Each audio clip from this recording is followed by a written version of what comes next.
Scientology could be called, well, you could call it a religion of religions. Hello, hello, hello. It is Andy Nolch here, the Space Cowboy, and I'm ready to rip it up with you for another Indie Scientology podcast, another closed-door secret briefing about vital information about Scientology and the world that you need to know. It's essential information. Today's briefing is a commentary on KSW, Keeping Scientology Working.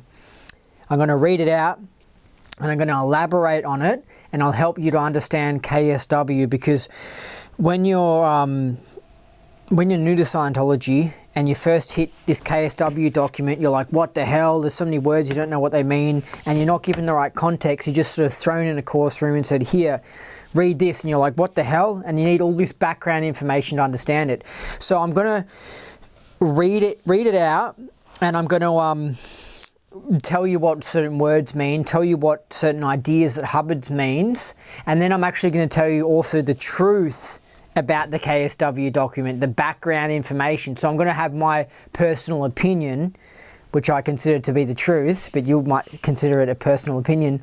But I'm going to add my opinion on top of that. Okay, so, but if you disagree with my opinion, then you can just listen to me and my interpretation of it, because anyway, it's going to be a lot easier to read and understand, because a lot of people, they come across this in Scientology and it's put at the beginning of each course, and you have to read it again, and people take a while when it really shouldn't take that long. Okay? So that this should be good, but this can go for a really long amount of time, so I expect this briefing to be a two-parter. I can only do really half an hour right now because I'm busy working and I can't stay up late and make too much noise. But I could sit down and spend 3 hours on this, but I'll do it in a two-parter, and I've got my laptop here ready for words that we need to look up and stuff. But before that, I want to quickly say that with the COVID situation, it is worst case scenario with COVID. It does look like they're going to force the vaccines on us. Hi, so YouTube made me, YouTube deleted the original version of this video, so I'm having to cut out like a 5-minute section that's towards the start of this video. And it's where I talk about COVID, and YouTube said it was for medical disinformation. So I'm just going to cut this out and then go back to the rest of the briefing. But it's kind of a shame, because in that, when I was talking about COVID, I did mention a bit about Scientology. So, that's not that good. But I'm obviously, in the future, I can't talk about COVID for anything, because it just will get my channel deleted, which I don't want to do, because this is the second time I've recreated the channel. So I've got one warning now. But it's funny, because in the previous week's one, I mentioned COVID towards the start, and they didn't ban that video. So they're just upping their standards and stuff, and you can't even talk about it. But I mentioned, of course, the vaccine, and you can imagine what I would have said about the vaccine. And I mentioned eugenics. You can imagine what I would be saying about eugenics, I think. But yeah, I just say, I guess, that it's sort of worse. It is pretty much worst case scenario, this COVID thing. Like, when I first really took COVID seriously in April 2020, when a lockdown hit Melbourne and people were actually following the rules, I was like, oh my God, this isn't just some small little thing. Because I was used to the, the school shootings and the 9/11s, or like these sort of short events that were just, not long living. But this was like, in April last year, I was like, hold on a second, because I was looking at all the media, and they tend to tell us what they're planning to do to us in the mainstream media, and I was like, oh no, this could be freaking massive. And I was seeing news reports back then saying that events that were happening late towards 2020 might be getting cancelled, and stuff in 2021. And I was like, what? This is still going to be around till then? And so it was like, whoa, this could be really, really bad. And I actually got really enturbulated by it.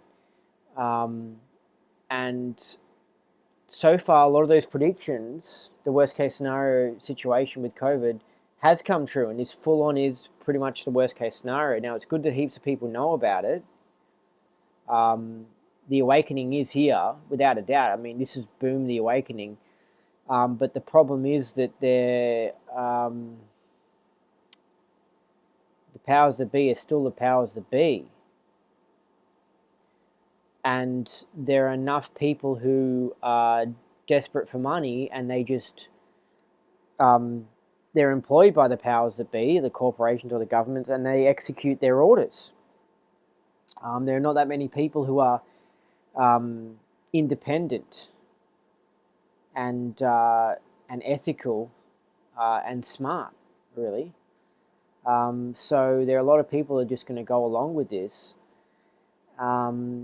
And so it's pretty interesting. But we've got I'm just trying to talk about COVID, but in a way that won't cause any problems. But we've got in Israel, apparently, to go to restaurants and gyms, you need to have had your COVID vaccine. And England's in lockdown until like late April. And that mid-April is just when they're going to start opening things up again. So they're doing this massive lockdown. They're doing like a Melbourne-style lockdown, which isn't surprising. It's like they tested it out on Melbourne first. And so it looks like, I heard them floating ideas that they're going to do a similar thing that they did in Israel to England and Scotland. And what could happen in the future is that wherever you are and where I am, is that there could be another lockdown, and then that's the last lockdown, because we don't go out of it until people get the vaccine. So the Israel news is really, really bad that they're actually doing that, and that they're talking about doing it in England, because this could be England's last lockdown. In the next few weeks, they could just say, all right, we can come out of lockdown until you get your vaccine, and that'll be their last lockdown, because they're just going to keep it. It's a permanent lockdown, basically, for people who refuse to get jabbed. People who want to get the vaccine, they won't be locked down. So it's the third and final lockdown. It's kind of like the first one was a test, and then the next one they ratcheted it up, and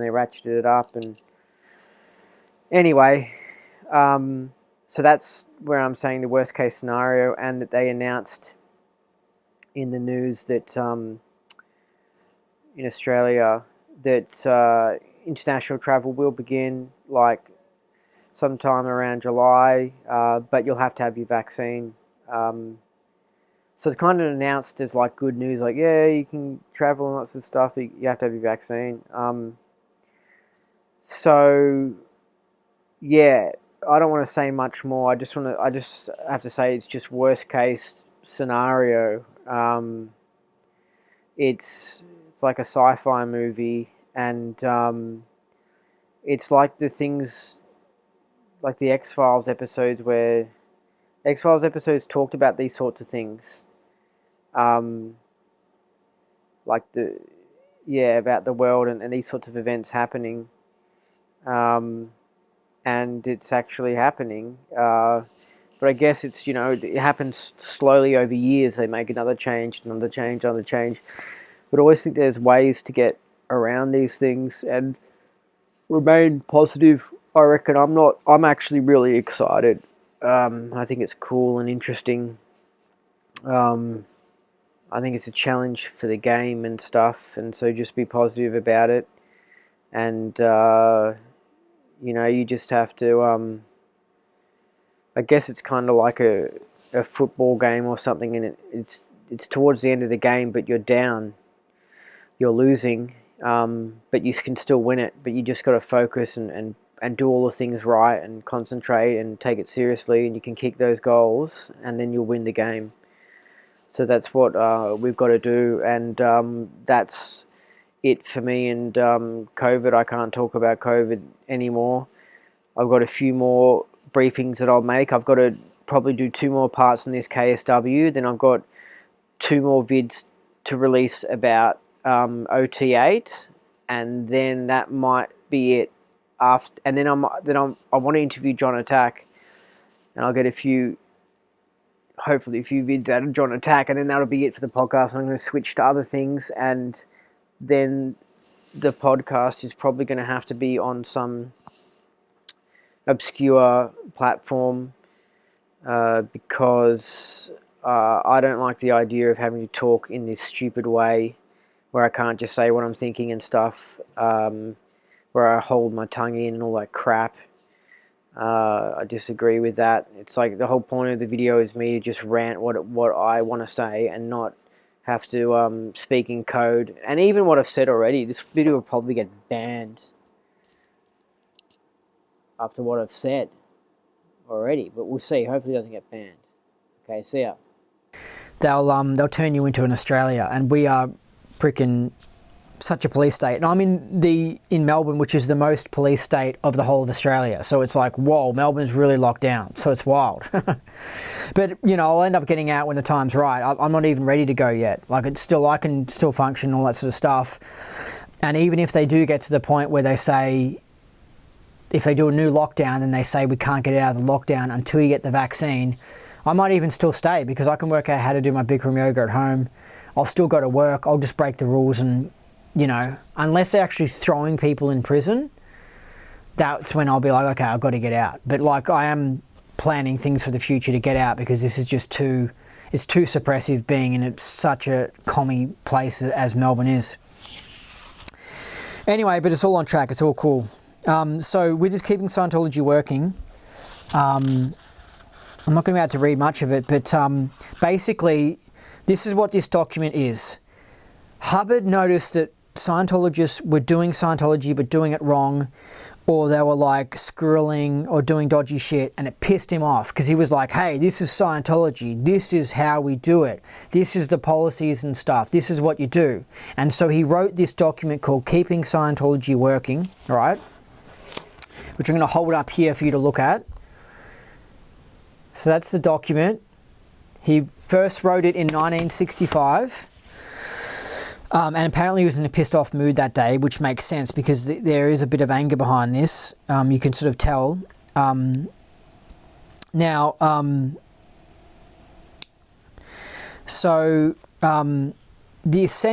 whole essential message of this is basically saying, hey, you go in the course room, you do the TRs, you go in the course room, you do study tech. You don't have like some book from some meditation class sitting in there or something like that. You don't just, when you're doing the TRs thing, just decide, yeah, let's just make up a new TR, and you're teaching people TRs and you just made up a new one you made up. It's just like, no. We've got the policy letters. I created Scientology. This is what Hubbard's saying. I created it. This is how it is, and don't change it. Okay? And don't mess with it. Okay? That's the essential thing. And they put this in front of each new course because it's saying, hey, don't change Scientology on each new course you do.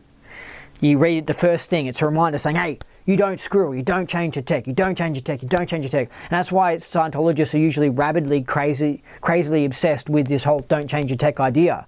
Because when no one's really changing the tech, what happens? People start thinking, maybe because I burped last night, I'm changing the tech, or something like and I did Scientology over and over because I burped last night, and people just go crazy about it. They take Scientology too serious. They like if students are doing TRs and they do one little thing that's a little bit unusual, it's like, oh, you're changing the tech, and it makes everyone paranoid. And so this Keeping Scientology Working document, I don't know if it really, I don't even know if it helps Scientology. It almost made it more like retarded. Like it almost like it stuffed up Scientology. because Scientology was freer in the 60s and was much cooler, and that's what helped it grow. But then it became more and more like full-on dictatorship and more like, and it sort of started with this keeping Scientology working thing. And it was like, people, they became literal. That's what they did. When they read Scientology, they become literal, and they don't think with it. They just like become robotic. And I remember when I was twinned up with a 1-1 who... because 1-1s tend to do this, when they read things, they can be very literal, and so they're like, I don't know how to explain it, but I don't know if you know what I'm talking about, but if you're very literal, you're just a retard. Like, it fucks with your ability. You have to just be like, I don't know how to explain it, but let's say I left notes on how to clean a window, and I wrote down on a piece of paper, and then I left it on the bench, and then Jim came along, and I wrote the note for Jim to read on how to clean a window, and then he reads it and he goes, okay, how do I clean a window? And he reads the note. If Jim's very literal, he will read it, and he will just like, he won't be able to think with it, or be able to add any element of like using common sense, and he'll be like, no, I have to do exactly what the note says, and it just makes the whole him trying to clean the window retarded.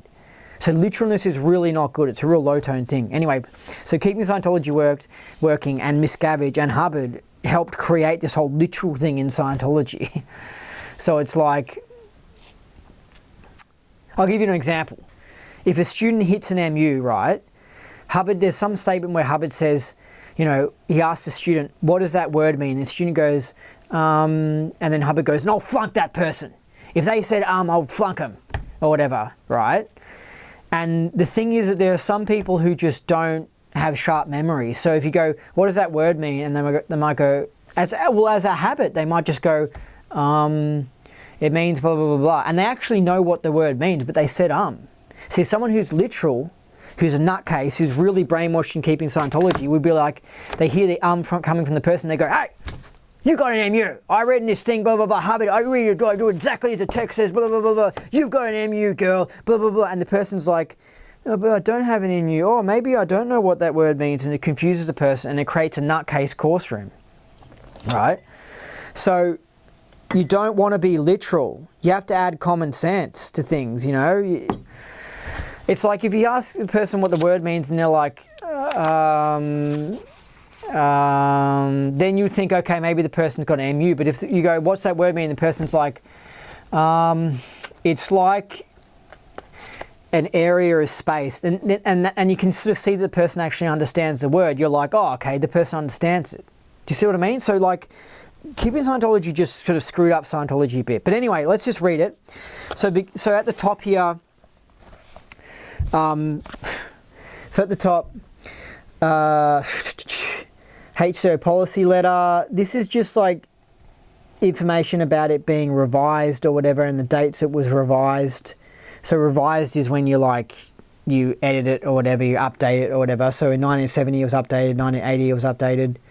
The first date at the top is 1965 when it was first written. And then this is the address of where it's coming from. So it came from Hubbard Communications Office and then in St. Hill, and then it gets sent to all the orgs around the world. And this is here on the right, this little writing here. This is just the specifics of who this document's supposed to go to and stuff. And there's all little things like missions, they're like little mini Scientology churches. But you don't need to know all this sort of crap. Okay, it's just like, here's the date, it came from this thingo, and here's the, you know, HCO Sec Hat, so that's the Secretary of HCO, which is a part of the church. See, all these little things, you can go to read this Keeping Scientology document, and you can spend ages just understanding all these things. Going, what's a staff member hat? What's a CS hat? And looking all these things up, and it's like, look, the document is just saying don't change Scientology tech. And you can spend ages looking up all these things, right? And it's just like, oh my God. You know, it's just like, you have to, it's just like, this is why people can spend ages on it, because they'll go, okay, when you finish reading this Keeping Scientology Working, they'll go, okay, let's look for any words you don't know what they mean. And then they go, okay, what's Association Org Sec Hat? It's just some post in the org. Okay, that's good enough. Who cares? HDO secretary hat. It's the person in charge, the secretary of HDO. Okay, good enough. D's of P hat. So that's just like some hat. I mean, but these things can bog people down, and they can even bog them down on like, I don't know, you just open up a can of worms when you're coming across a 19-year-old kid who's just from the suburbs of Melbourne and is doing his like a Scientology course and he's new to it, and you throw him down in a room and you go read this, and then you check him out on all these little minor things. He can spend hours and hours and hours reading this short document. Like, anyway, so all levels. I mean, I don't even fully know what that means. All levels. I mean, I guess all levels of Scientology, you know. All the levels in Scientology. Okay, so keeping Scientology working, the title. HDO Sec or communicator hat check on all personnel and all new personnel as taken on. So when they're checking someone on a hat for their post, they're checking that they've read this document. It's really anal, you know what I mean? Like, it's like, whoa, everyone's blah, blah, blah. Anyway, so I'll just have my lemon tea.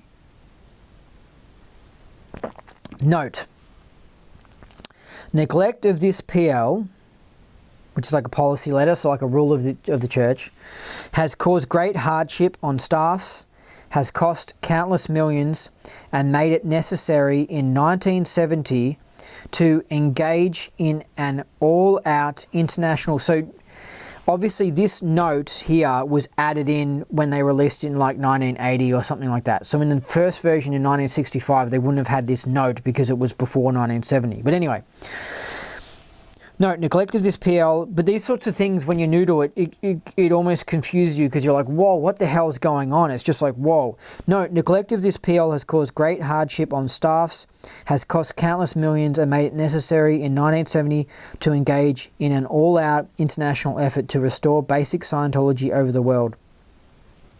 Within 5 years after the issue of this PL, with me off the lines, violation had almost destroyed orgs. Quickie grades entered in and denied gain to tens of thousands of cases. Therefore, actions which neglect or violate this policy letter are high crimes, naughty things. Oh, but these are all these, I mean, do you know what quickie grades are? That's like, I mean, I know what these words are, but that's like you do things faster than what they're supposed to be done. But anyway, I should maybe elaborate on those things, but therefore actions which neglect or violate this policy letter are high crimes, basically just naughty things, resulting in, because when you go to do this thing, they'll say, what's a high crime? What's the specific, like, they'll want you to know all these sorts, like, this, what really is a high crime, you know what I mean? Like, is it like, you can know the meaning of something, or you can really know the meaning, and when you go to do this, and you finish reading it and they check you out on it, it's like they might call you up on, they might say, Andy, you don't know what high crimes fully are. What are high crimes? I can't remember the official definition of high crime, but it just means really naughty thing, really bad thing, something that can get you into a lot of trouble in the church. That's good enough, okay? Let's move on. It depends on, see, when you go to do Scientology and you get checked out on things, whoever's checking you out, if the person's anal, or if they're literal, or a nutcase, or low-toned, it's going to be a lot harder doing this, because they'll hone in on certain things and be like, fuck, you failed, and they have to read it all again, and you're like, oh my god, I have to go through all this again, and it takes forever to get through the document. This is why Scientology is just pretty messed up religion. But anyway, therefore actions which neglect or violate this policy letter are high crimes, resulting in ComEvs, that's like Scientology court cases basically, on administrators and executives. It is not entirely a tech matter, as its neglect destroyed orgs and caused a 2-year slump. It is the business of every staff member to enforce it. And that's in capitals, so it's so serious about this. Special message. And I think when you're new to Scientology, you don't even know what administrators are. I mean, there's just so many things. It's just like, oh, whoa. Like trying to get this communication to land. An administrator is a person that does like the paperwork of the business or the managing. So in a church, an auditor isn't really the administrator. The administrator is like the manager behind the scenes that's organising the next event and doing paperwork type stuff. Actually, no. High crimes resulting in comments on administrators and executives. There's a difference between... Okay, administrators is more like the lower level paperwork, file clerk type stuff, and executives is more like the organising events and deciding what to do with the budget, like high up meeting crap. Okay? Now, special message. The following policy letter means what it says. And what's funny is at this stage you haven't even read the rest of it, so you're like, means what it says. Okay, what does it say? Like, it just, that's an MU right there, because you're like, I don't know what it says. It means what it says. What does it say? The following policy letter means what it says. It was true in 1965 when I wrote it. It was true in 1970 when I had it reissued.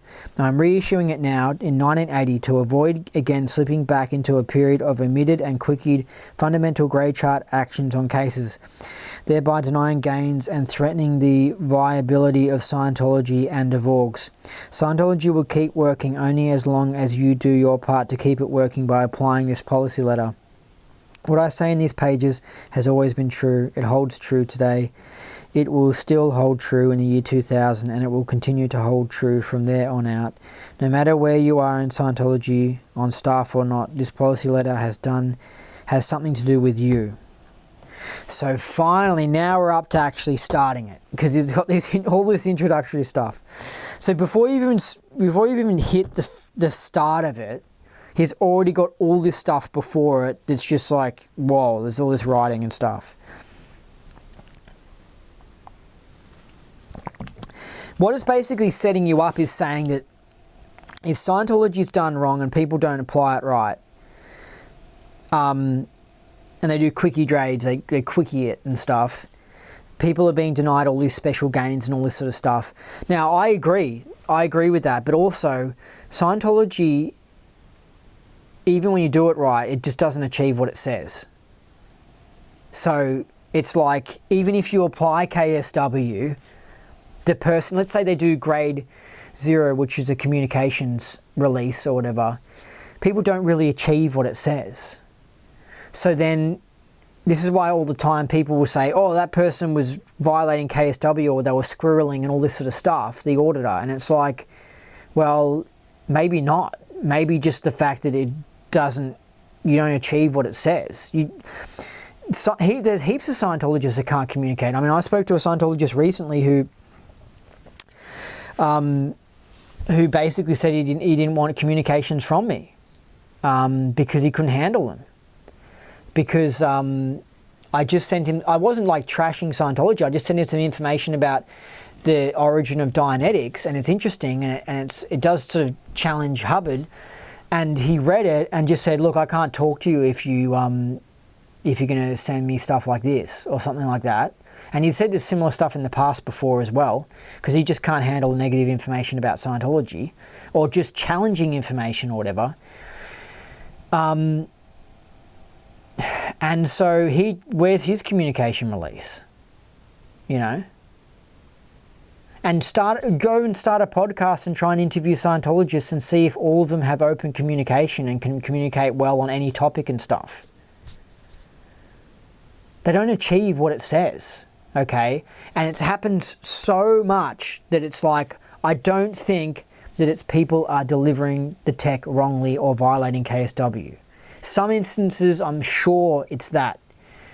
But there's also heaps that are doing it right, and guess what? They don't achieve what it says. So this whole KSW document is just wrong. Because this KSW document is saying, do exactly what I say, do Scientology correctly, and it'll all work out good, and there won't be any problems, and it will all be perfect, right? That is wrong. This also says here, and we'll get onto it later, the tech is correct. The tech's not correct, okay? The tech's faulty. That's something that people don't know as well. So this is why this whole thing's a head fuck. The whole of Scientology is one big head fuck. It's a wild, fun adventure to get involved in. Just don't get trapped in it, but it's dodgy. It's like a demo of a religion. It's like a beta test version of religion, and someone needs to come along and fix the whole thing up, because it's wild. Now,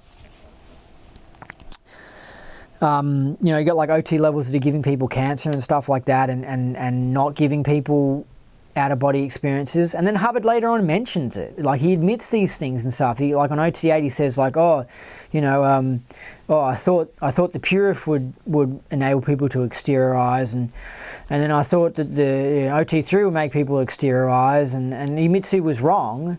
And it's like, so you've just been like releasing this tech and saying that this is the EP, and it's like people don't really achieve it. Like, it's just, you're full of it, And that's why some people go, whoa, and a lot of people leave Scientology the longer they are in it, because they find out about the dodgy things of it, and they see the contradictions, and they see the Hubbards just sort of making stuff up, or just hoping things are the case when they're not.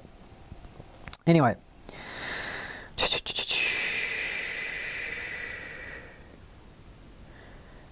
But a lot of Scientologists are brainwashed in this Keeping Scientology document, and the main key of this is saying that the tech works.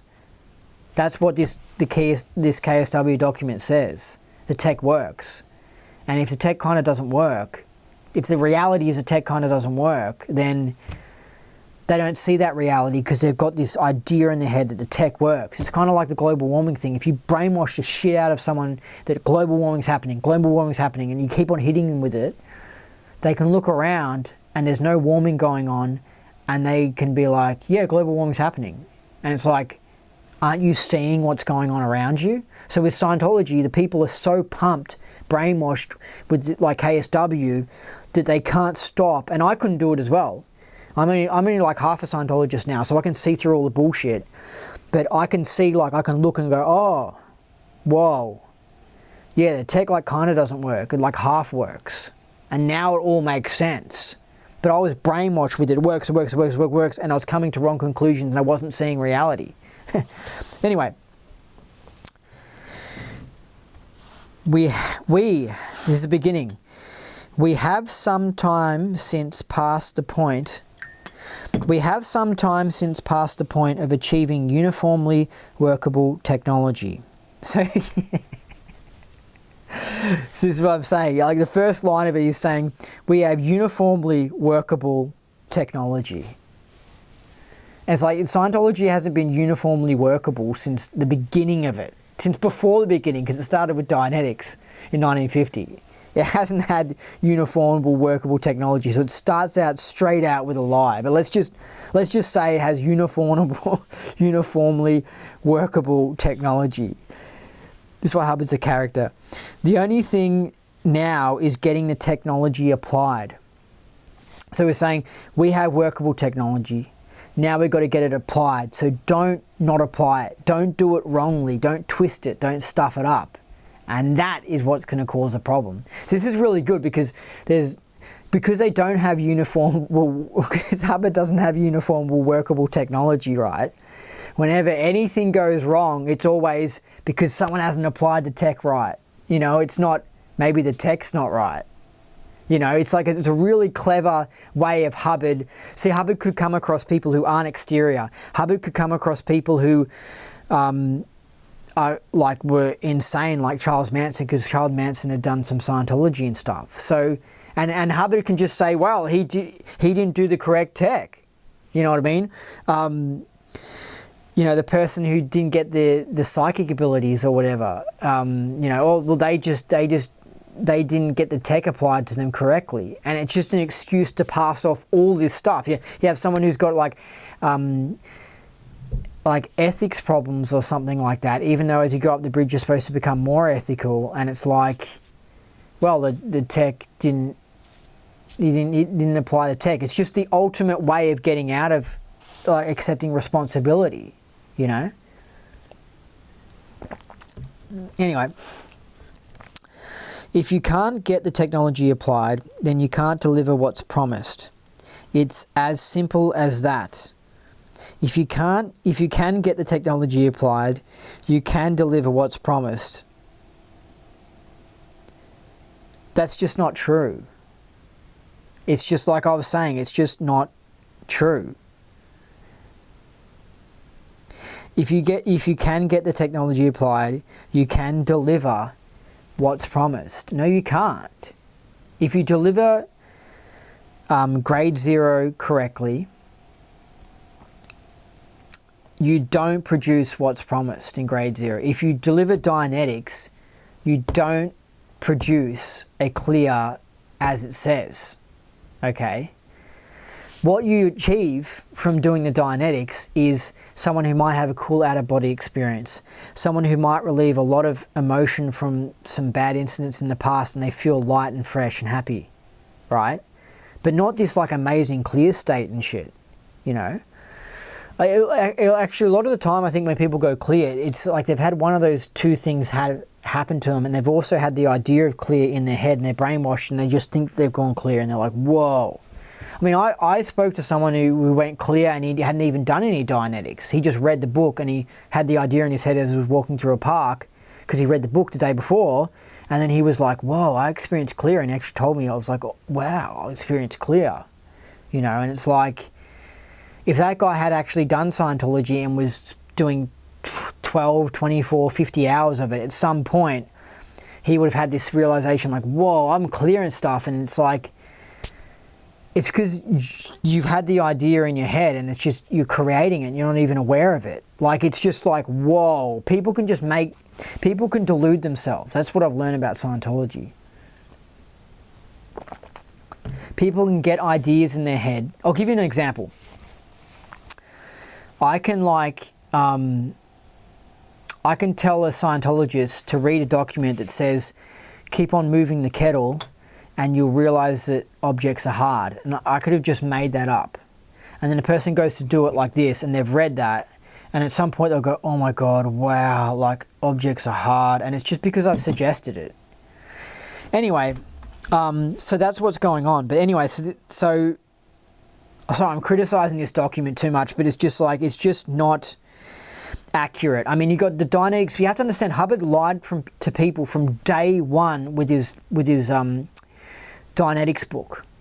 Right out from the beginning, it was half a scam. Like, it had some truth. It was it was hypnotic regression therapy that already existed, that he grabbed, used his own terms of words for, used his own unique technique, used his own like exact technique, which is typical of any of these hypnotic regression therapist people. They tend to have their own way of going into people's incidents and their own technique and stuff. Hubbard created his own technique, gave it his own labels, pretended like he invented it, but then created this end result of clear and made it up, right?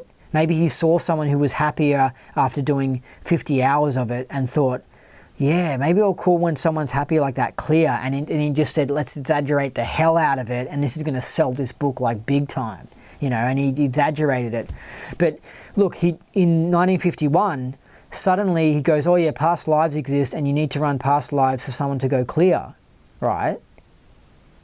Well, what about 1950? Why was there no mention of that? Why could people go clear of just running incidents this life in 1950? Where that's kind of like dodgy. It's like you're just switching and shit. And if he had workable technology that was awesome with the Dianetics book, which he says in 1950, why did he keep on creating all this other tech afterward, continually making all this other tech afterwards? Because he never had uniformly workable tech. He lied in that Dianetics book. And then you have people who are like, there are some people who just don't go clear. They're not that deluded or whatever, or they don't, after talking about all these events in the past, they don't suddenly feel like all amazing and stuff, or have an out-of-body experience or something, right? They're just like, okay, I just spent hours and hours telling you about all my incidents in the past. And it's like, okay. So then what does Hubbard say to them? They go, oh, you're on the alternate route to clear, and the reason you're not clear is because they find out the reason you're not clear is because you have entities or some shit, and you need to do your OT levels or some crap. And it's like, well, like, there's no mention of that in the Dianetics book in the beginning. What about these people who don't go clear in a 1950 book? He doesn't say, oh, by the way, some people can't go clear. Like if he actually wrote a book in 1950, if he actually wrote the accurate Dianetics book in 1950, people wouldn't have been so blown out by it and excited like I was when I read it, because I thought, well, maybe this is true. Like I didn't know. I just thought, it seems like he's exaggerating, but this could be true. But if he actually accurately labeled, if he didn't exaggerate the state of clear and say it could do all these amazing things, if he said, oh yeah, some people don't even really go clear, if he said that, like just if he had all the facts in it, you just would be like, okay, you wouldn't be as excited and it wouldn't have started off. So he knew he had to just bullshit like a typical salesman to try and get it all started and get excited about it. So it's like, I mean, he was shifty. And he was probably one of the world's best salesmen. Like honestly, he knows how to do sales. He gets real excited.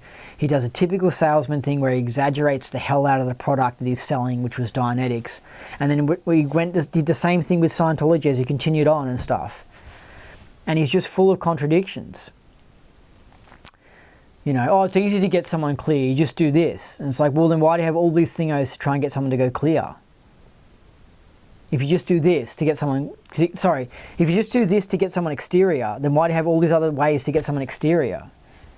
You know? Anyway. The only thing you can be upbraided for, which it means criticised for by students or PCs, is no results. Trouble spots occur only when there are no results. Attacks from governments or monopolies occur only when there are no results or bad results. I mean, I thought from Hubbard's theories they were getting attacked by the government because they were getting results. And the government and Big Pharma and that sort of stuff didn't want an alternative therapy to get people healthy and stuff. And also, if attacks from governments or monopolies occur only when there are no results or bad results, then why, when Scientology was getting attacked from the government, which they were getting, why didn't he just run around and then keep on trying to fix up the quality of the tech in the orgs? Like, he wasn't doing that. He was setting up an intelligence agency that was like hiring lawyers and private detectives and like doing all these dodgy things, and they even broke into like government buildings and stuff to steal bad Scientology documents and all these things. And it's like, why would you do all this sort of stuff if attacks from governments or monopolies occur only when there are no results or bad results? Then you would just, I guess, if that's true, then you should just be pumping out KSW and visiting all the orgs and saying, do the tech correct, do the tech correct, do the tech correct. The government's attacking us. Keep on doing the tech correct. Stop fucking up the tech. All right? But he didn't do that. I mean, he did release this and did obviously want the tech to improve. But when the government was attacking and stuff like that, and monopolies were attacking Scientology, he started up an intelligence agency and went around and actually tried to do shit, you know? Like, there's a contradiction in that.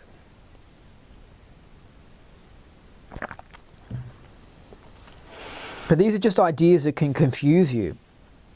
As a Scientologist, attacks from governments or monopolies occur only when there are no results or bad results. This is another statement where Hubbard just makes an exaggeration. He should say, this is what he really should say, because he does lots of exaggerations. He should say, attacks from governments occur sometimes when the org has bad results and that person gets pissed off, and then they go to the media and they complain to the government. They say, I spent $20,000 on Scientology and I didn't get a communications release or whatever. I didn't get this or I didn't get that. And then they have drama and problems at the org. And it's like, hey, who delivered to Sarah? Because Sarah went to the government she spent 20 grand here, we stuffed up on Sarah, and now she's gone to the government, and now she's causing all these problems, and she's trying to get politicians to ban Scientology. So Sarah, we need to not stuff up like what we did with Sarah. We need to do the right job. Anyway, so if someone more reasonable had made Scientology, they would say, that line, they wouldn't say what Hubbard said here because it's an exaggeration, like it's an alternate importance. I would say attacks from governments occur sometimes when you do bad results, and it results in a pissed off Scientologist going off and causing attacks. But again, he doesn't say that, and it's probably because he was in an angry mood, because when people are angry, they exaggerate and they speak real definite, and it causes... But you don't know this. This is another thing as well. You don't know this is yelling. You just read the paper notes and you don't realize this guy's yelling and probably hyped up on caffeine or coffee or something. And that's why. Because listen to it. Let's say as a kid your dad's pissed off or whatever. He walks in the room, he's like, who left a toy here? What the fuck? You always fucking leave toys here all the time. What the hell? And he speaks in real definite terms and he exaggerates, and then you'll leave and you'll just go, yeah, Dad's just really annoyed, you know what I mean? But if you read the written transcript of him yelling and you didn't know he was yelling it, you don't know, you can't say, oh, he's just really pissed off and he's exaggerating shit. You know, when someone's had a relationship breakup and they're talking about the other person and they're upset about it, and when they talk about the other person, they have exaggerations in that because they're upset. And you're listening to it and you're thinking, well, that person's not that bad, but this person's just really upset with them at the moment, and in a week's time, they won't speak as definite and as mean, right? Because you can hear the person and you can see that they're upset, you can understand their communication more. You know what I mean? But here, you don't know the guy's angry. You don't know he was angry that day when he wrote this. So you think that maybe he's being reasonable. You don't get that he's exaggerating. Attacks from governments or monopolies occur only when there are no results or bad results. You don't know that that's someone yelling, so you can't understand it. Therefore, the road before Scientology is clear and its ultimate success is assured if the technology is applied. That's not true. If you actually do the tech correctly, as it's applied, right, Scientology isn't guaranteed to succeed. If anything, eventually people will find out that there's problems with the higher OT levels. People run into problems, and as the years go on, it just loses its hype and it sort of dies. And that's what's happening to Scientology. See, Scientology was really cool in the 60s, 70s, even into the 80s. But by the 90s, it was like the truth was out. Too many people had done the high levels and realized that they just weren't getting what was promised, right? They were realizing that the tech had problems and stuff. And so its success isn't assured. If it actually did deliver what was promised, then I would say, yeah, the success is assured, because more people will go like, whoa, that's cool as hell. You can just choose to exteriorize at any moment or whatever. Wow, I'm going to do my L's. You know what I mean? And the person can prove it on TV. The person can't. But it says that they should. So, it's just not delivering what it's promising. And as time goes on, a scam becomes known, and then it loses popularity. It becomes exposed. And Scientology is half a scam. It's not a full scam. You do get benefits from it. It's mind-opening. It's fascinating, interesting. And it's definitely a good use of 5 years of your life, without a doubt. But it's almost but you have to understand what you're getting into, and how there's just a lot of exaggerations on Hubbard's behalf. And Hubbard was a bit of a nutcase himself. When you look into it, he was just screamed over people and fussed over. I mean, I just heard how he wanted his library or whatever in the Apollo. He wanted the Apollo ship cleaned in 1972 or something. And he got them, I think, to clean every page of his books. Go through each page of the book and dust it. Each page. That's fucking nutcase level. I mean, that's like, what the hell? That's aberrated level. And he also yelled. Apparently he might have even been an alcoholic. All these things make sense when you look at all the evidence and you go, yeah, and he got all these people to wash like his t-shirt like 10 times in a row because he was fussy about the smell of it. 10 times? It's like, this is crazy. And he got people to like clean the freaking pages of the book and stuff, you know? And then you hear a story about how he was upset that people didn't like him, and he was just sitting there crying about, after, I don't know, delivering a lecture or something, that that people didn't like him. And it's like, that's fucking crazy. It's like, I understand being like, okay, maybe the audience didn't cheer me enough or something like that, and feeling a little bit down, but he was like, he showed actual signs of being like a manic depressive or something. Like, he was like, whoa. And had full-on screaming outbursts and stuff. The reason Scientology is aberrated is, yeah, because humans are aberrated, and any group with humans in it is going to be a bit aberrated. But Hubbard created the group, and a lot of he's responsible heavily for a lot of the way things are, right? And because he was aberrated, because he was screwy, the group is screwy. You see what I mean? Because he put screwy ideas in and stuff. Anyway, that's basically sort of like the first page done. And there's 1, 2, 3, 4, 5, whoa, 6 pages to go. And maybe I can fit them into the second part.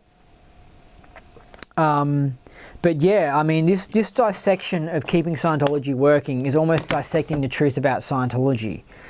But anyway, I'll continue reading it and explaining it in the next video. So remember, well, I can't even remember how the ending of this goes. I haven't been making many of these this much because I'm not as much of a Scientologist and stuff. But gosh, yeah. That's it for this podcast. You've been listening to the Indie Scientology podcast. I've been your host, Andy Nolch. So remember, what you thought was impossible is possible. Like COVID. Whoa. It's happening.